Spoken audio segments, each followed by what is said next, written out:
Hello guys, welcome back. It is Modern Man MTG here, and today we're going to be playing a Jeskai aggro list post bannings of Gitaxian Probe. So the cards we replaced Gitaxian Probes with were just Goblin Guides. It just gives a little bit more speed. I'm just trying it out. I haven't actually tested it yet with Goblin Guides. Some decks are playing Noxious Revivals, and I'm pretty in the middle about that card. It doesn't really do anything in particular. But Goblin Guide puts more pressure on my opponent. And yeah, we're just going to go ahead and jump in the game and see how it works. See how the Goblin Guides in the deck work. As always, guys, let me know down below how you guys are doing. Um, Also, put any interesting deck lists you guys have came across this week down below. I would like to see them. I have an entire book or tab section, folder is what I'm looking for. An entire folder of interesting brews I'm interested in putting together at some point. Some of those decks include Blue White Titan, Death and Taxes, All In Shamans, Mono Green Aggro, Esper Spirits, a Rainbow Zoo kind of deck, Aristocrats, and like Blue Red Rune Flare Trap. Hmm. So we have lands, bolts, and Snapcaster. This hand seems all right. Not too bad. You can never be that bad when you have Snapcaster Bolt. Opponent passes the turn, plays a forest. Here we're probably going to lead on the Bloodstained Mire and pass.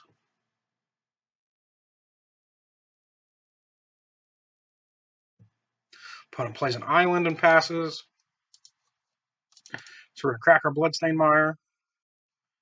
Grab Steam Vents tapped. Take my turn, draw a Lightning Helix. So I'll play Flooded Strand here in case I want to grab a Plains and pass turn. Opponent plays another Forest.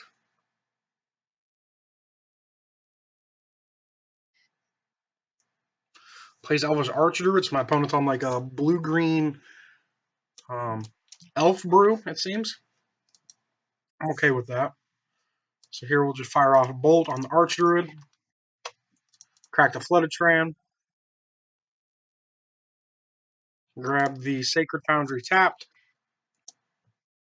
Draw a Swift Spear, which is good for us. So I'll play a Polluted Delta. Cast the Swift Spear. And attack for one. Or not. Okay. Sometimes you just like to play a 1-2 with haste and choose not to attack on MTGO. No big deal. I guess something to think about that I could have done instead of bolting the Archdruid, I could have Vapor Snagged it. But that only mattered if I knew I was drawing a Swift Spear. Opponent plays an Elvish Harbinger, puts an elf from their deck on top of their library, and it taps to add any mana of any color to their mana pool. They get a Master Biomancer. I haven't seen this card in a very long time. Probably since the last time it was standard.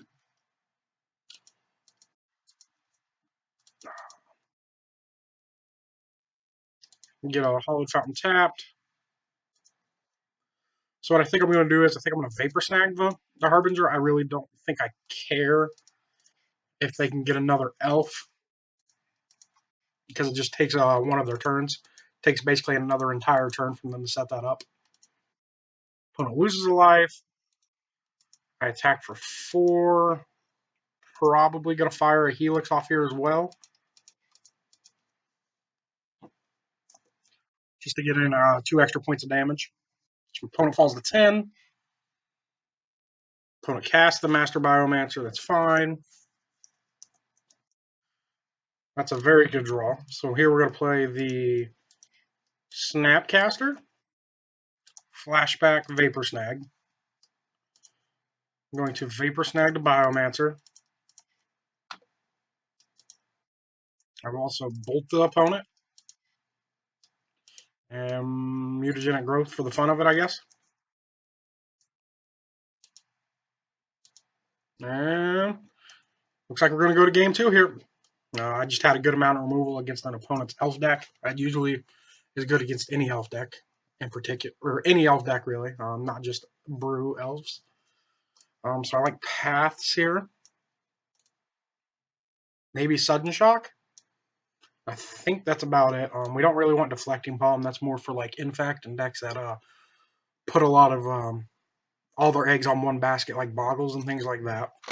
Blessed Alliance, I don't think is great just because they can have multiple creatures attacking. So I guess I'd actually just cut the sudden shock, not play it. That's also like a card in the deck that's meant for like what am I thinking? Infect, right? So they can't respond to it, and you just kill their infect creature. So that's split second. So we're gonna take out the twisted images and replace them with pads, and we'll go ahead and try it like this.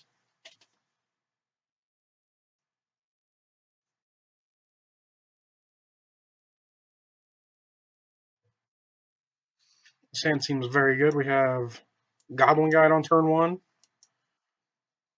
and maybe a turn 3 and turn 4 Mantis Rider. Opponent plays Essence Warden, that's fine. Or turn 2 Stormcaster Mage, that seems pretty good as well. Here we're going to play Steam Vents untapped, cast Goblin Guide,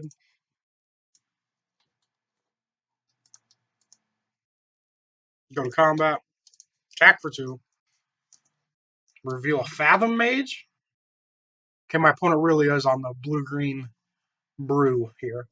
I also haven't seen this card since it was standard. Opponent plays a Karamorphic Expanse and cracks it. It's fine. Gets an island tapped. Attacks for 1. I fall to 17. Draw another Stormcaster Mage, which isn't really exciting. Crack Bloodstainmire. Grab Sacred Foundry untapped.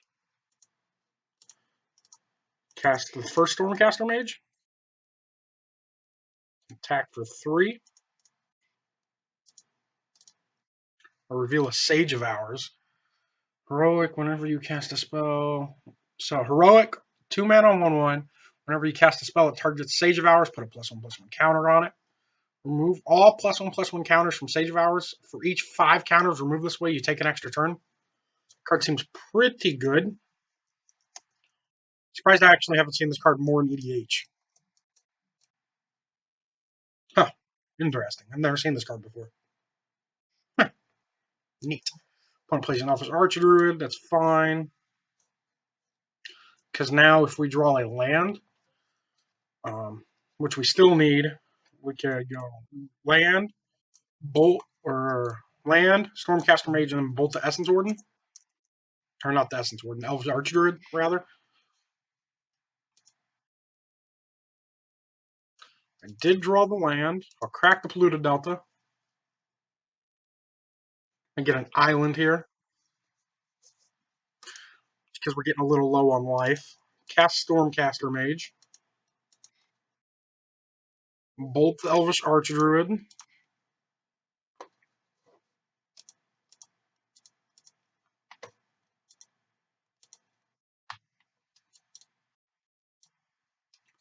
Attack with all my creatures.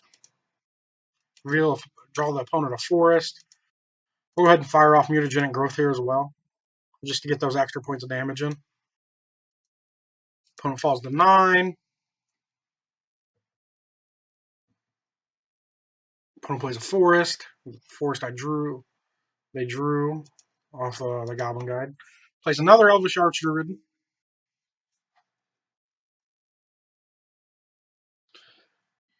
Opponent keeps getting in there with their Essence Warden. I think it's dealt more damage this game than it has gained them life. Draw a Snap. Is that game? I think that's a game, right? 2, 4, 6. Maybe not. Huh. So, Snapcaster back to Mutagenic Growth represents 4. Yeah, 4 extra damage because the +2/+2 and then 2 prowess triggers. So that'll be 5, 6 damage. But if I snap back the bolt, that also only represents 6 damage. Represents 7 if I point it at their forehead. So what I think I'm going to do here is I'm just going to cast a Mantis Rider. Just put a little pressure on the board and give me another blocker in case I need it. Just going to turn all the creatures sideways here. Reveal the opponent another Essence Warden. Opponent falls to 4. So now next turn, I think we win the game. Maybe.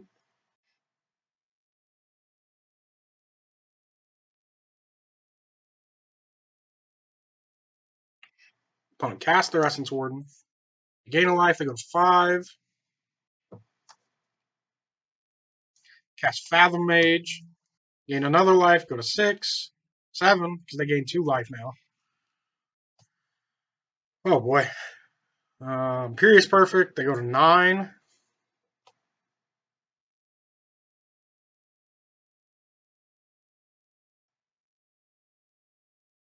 I'm actually curious why Sage of Hours is in their deck. Huh. It's interesting to me. It just doesn't seem like it does anything in their deck. It doesn't have Evolve, it has Heroic. I think we won, right? 3, 4, 5, 6, 7, 8, 9. Yeah, we have exactly enough to win the game. 3, 6, 7, 8. So it involves Snapcaster and Bolt.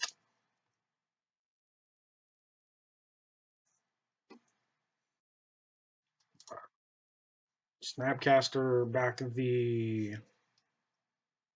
Oh, I forgot about Essence Warden. That's awkward.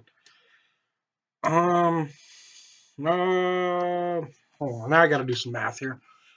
So if we get the Bolt, they go to 8 after they gain their 2 life, and I'm attacking for 3, 4, 5, 6, 7. It's unfortunate. But if I get the mutagenic growth,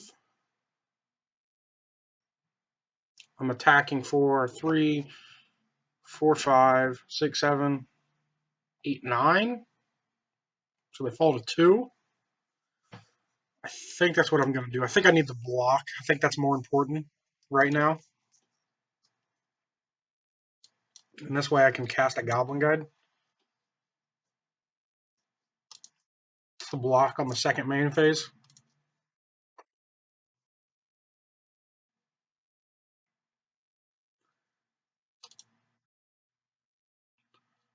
So we're going to go ahead and just attack with the flyers here, leave the ground creatures back to block.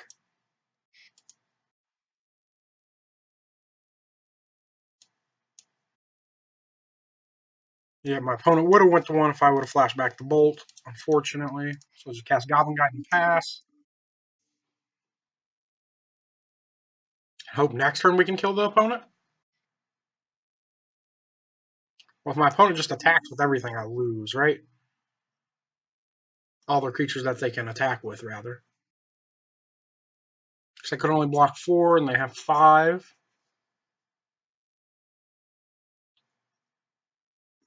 And that double Essence Warden will get you sometimes. I'm not going to lie.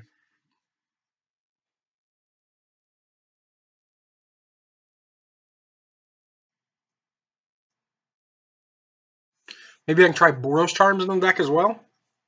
Really? The opponent's just not going to kill me? That's very interesting.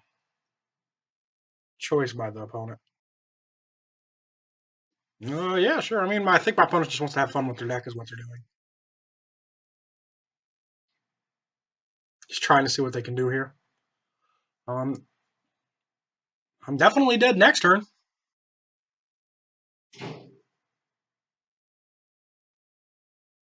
Probably blocking with everything but the Mantis Rider.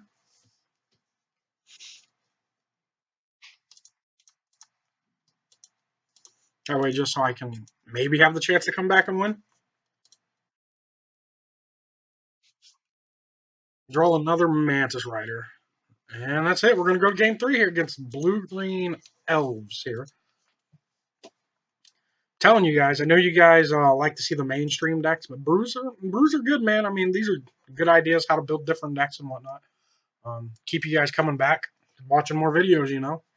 I'm always down for playing brews, playing against brews. I had a couple viewers suggest I do competitive leagues and cues and things like that, just so I could see how the deck plays against the more the mainstream decks. But a lot of the times, you're not always just going to play this deck at like GPs and things like that. Like you're going to play it like FNMs, and people aren't going to have like major decks there, and they're just going to have like off the wall like I'm playing against right now. So I think it's just the tournament practice games are fine. I mean, the only bad thing about them is people quit, which is unfortunate, but there's nothing I can really do about that. So our hand's pretty good. I mean, we got 2 bolts and a guide and a bounce spell, so we're going to go ahead and play a Goblin Guide here on turn 1. Attack with Goblin Guide. Reveal a forest for the opponent.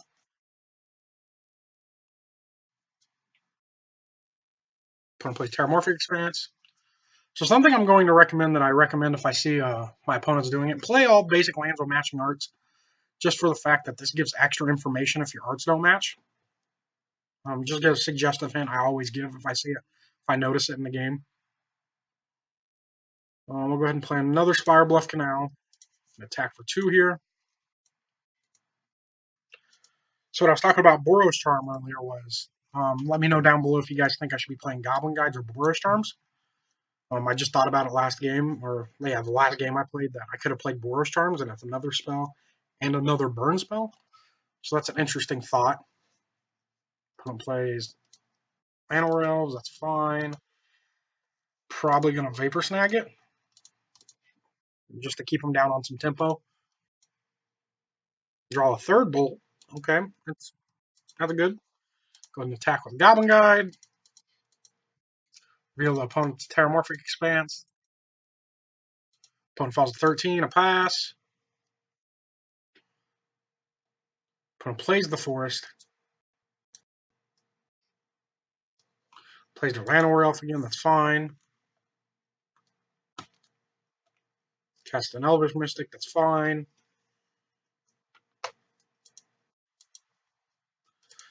Gonna crack this. I think we're gonna grab a Hallowed Fountain. Hallowed Fountain. Tap. Draw Serum Visions. Go ahead and play a Serum Visions.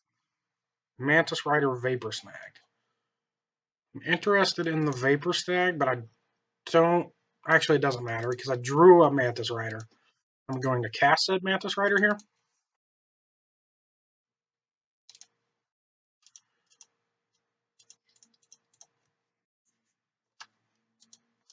So what we're really trying to do here is just get my opponent down to 9.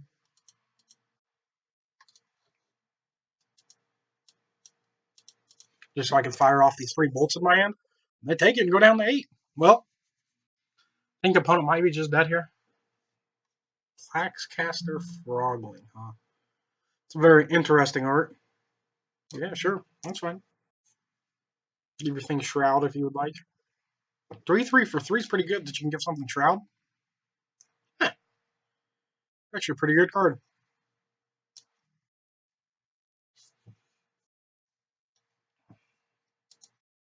So I'm just going to fire off 3 bolts here. It's always good to at least resemble if you're going to win the game. Just to play it out, get your damage in with your attacks first, just in case they have a counter spell for the lightning bolt. But from what I've seen from my opponent, they do not have that. Fortunately for us. And we won the game. As always, guys, I hope you guys are having a good night, a good week. I hope everything's good with you. Remember to like the video and comment down below any suggestions you have. And I'm super excited, guys. As of recording this video, we have 19 subscribers. I'm so ecstatic that we have 19 subscribers. Remember, I'm going to get you guys a video every day, every single day. And I hope you guys have a good night. I'll see you guys later. Bye-bye.